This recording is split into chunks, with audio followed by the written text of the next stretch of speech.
All right, guys, what's going on? Welcome in. So one thing that I just can't get out of my mind here is the fact that this offseason feels a little bit different than the other off seasons that were manned by Joe Douglas, right? And I wanted to ask the question, do you think Woody Johnson is behind the scenes essentially pulling the strings, not necessarily making every single decision, obviously, but do you think that Woody Johnson has a heavy influence on what is happening so far through this offseason period for the New York Jets? Because what do we know? We know that he likes to get involved, right? We've seen this before. We've seen him go after big name guys and essentially override the GM's decision. We also know that Woody has an affinity for these star players, right? These star veteran box office types of players, guys that are out in the open market, guys that could be traded, big name guys that could be moved. Woody Johnson likes those players.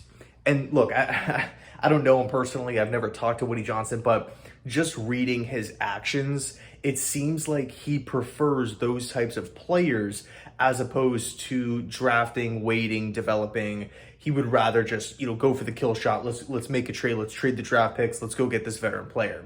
The third thing we know is that Woody Johnson has been a major factor in this Aaron Rodgers sweepstakes, right? He has been one of the proponents here. We got to go land A-Rod. He was one of the guy. They flew his private jet out to California to go meet with them, right? He was involved in the meeting. It wasn't just GM and head coach. No, it was an entire squad going over to meet with Rodgers out in California. So, we know. And he, of course, he's, some of his interviews, he's kind of been like walking on eggshells, totally understandable with the whole tampering rule. I 1000%, agree with what he's doing, by not giving direct answers and whatnot, because you don't want to get in trouble at the end of the day. You don't want to be in a situation like the Miami Dolphins, who don't have a first round pick this year. So I get Woody kind of playing it cool, being a little vague in interviews, but you could just tell, right? You could tell that Woody Johnson is a major factor in this Aaron Rodgers discussion, right? In the Aaron Rodgers pursuit, if you will.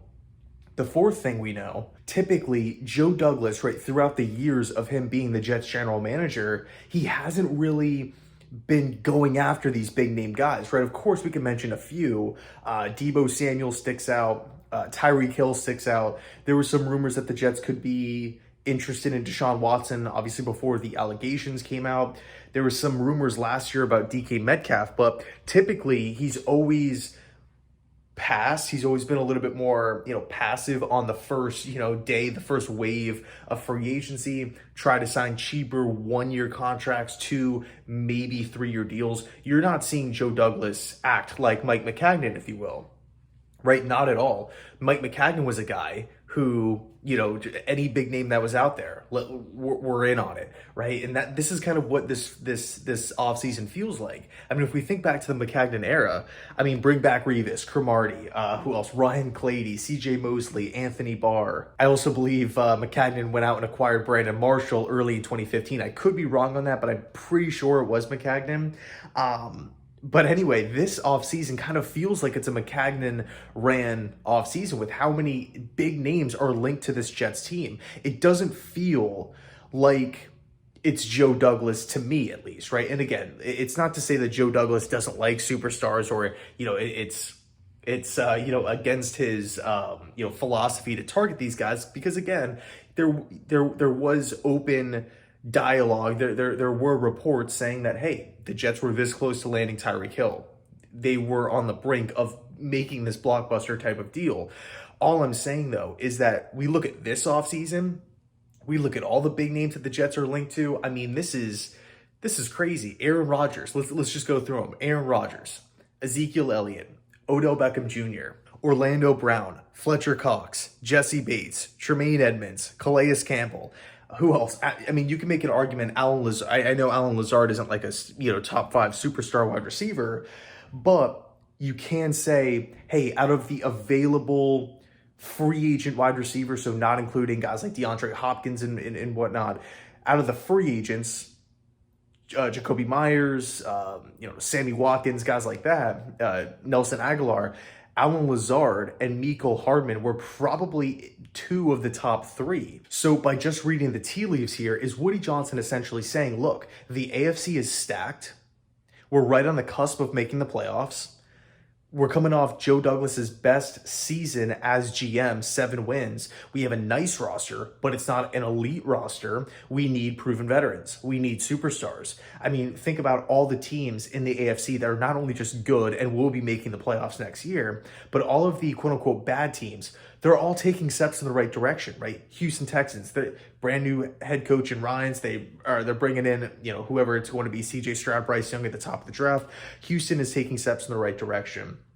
Miami, Miami's making tons of moves. New England's getting a lot better. The teams that missed out on the playoffs last year, Pittsburgh, Cleveland, the Raiders are getting better. Man, you look at the AFC from top to bottom, it's a loaded conference. I gotta be honest, the only team that I could see taking massive steps backwards is the Titans. I just have zero clue what they're doing, keeping Tannehill, but getting rid of all their other, I don't know what Tennessee's doing, but this offseason does personally feel like it has Woody Johnson's fingerprints on it. But of course, you can make the argument and say, hey, hold on.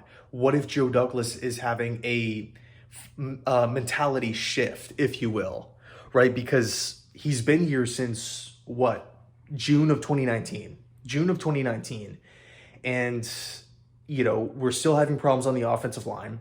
The 2019 draft class just has not worked out. From start to finish, it was just kind of like a complete whiff. His guy in Zach Wilson has not panned out. The guy that he took second overall at the top of the draft, passed over tons of different prospects. Is he looking at his resume saying, man, draft class, Zach Wilson, I've been here for years, and the best I have to show for it is a 7-win team. We got to start, clicking on all cylinders here and load this team up with talent. Maybe that's happening. Maybe that's happening as well. So, maybe it could be a combination of both. But anyway, I would love to hear your thoughts down below in the comment section, because it just doesn't feel like a typical Joe Douglas offseason, right? I'm used to the Jets kind of waiting around day 1, day 2 of free agency and kind of going after the bargain 1 to 2 year deals that you could get for relatively cheap in terms of looking at the entire market. This year, though, of course, it's not like the Jets have all these guys on paper, but to see that this team is linked to pretty much every single big name out on the open market or guys that could have been traded is definitely weird for me to see. Anyway, thanks so much for watching. I appreciate it. Let me know your thoughts. And as always, go Jets.